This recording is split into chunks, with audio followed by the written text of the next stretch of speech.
the canvas of votes and proclamation of winning candidate for mayor.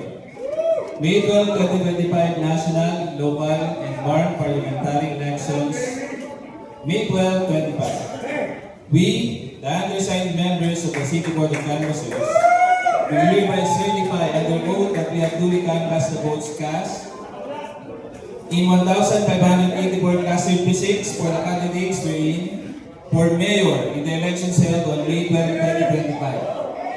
Attached to and forming part thereof is a statement of votes by precincts, CEF number 20-8, garnered by each candidate for the office of mayor. That after such canvass, it appears that Dumagoso Isko Moreno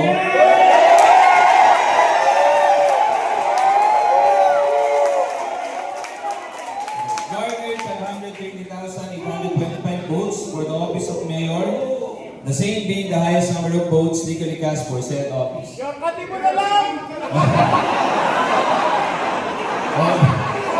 Okay, sir. On the basis of the foregoing, we hereby proclaim the above named winning candidate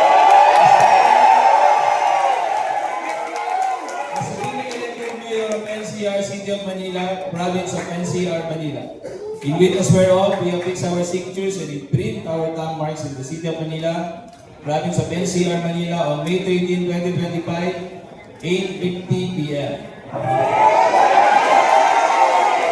City Board of Canvassers, Jerry Jimenez, Chairperson, Giovanni Tilim, Vice Chairperson, Nerissa Lumeda, Member Secretary.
Batang Maynila, makingay!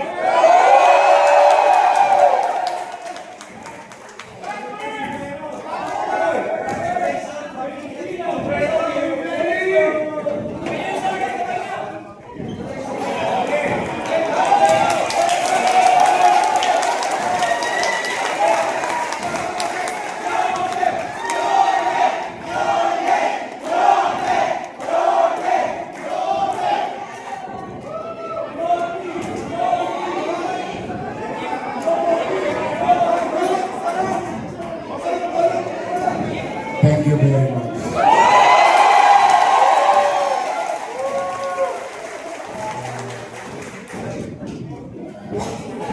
I have no words, but thanks to the people of Manila. I'm grateful to each and every citizen of the city. With this type of mandate, I really hope I will do my best to be a better mayor of the city.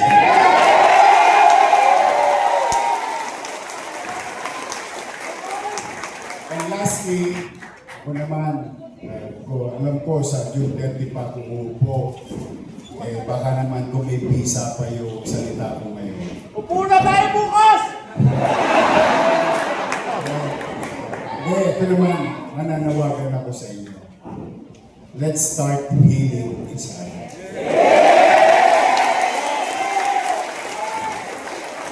Too many words, hurtful words, thrown to us and to you.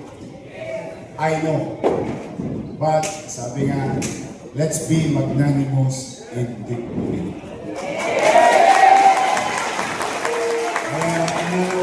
sa inyo lahat. Paupain nyo na ang damdamin ninyo. Huwag tayo mag-away-away. Let's move on with our lives. We must work together because together we can make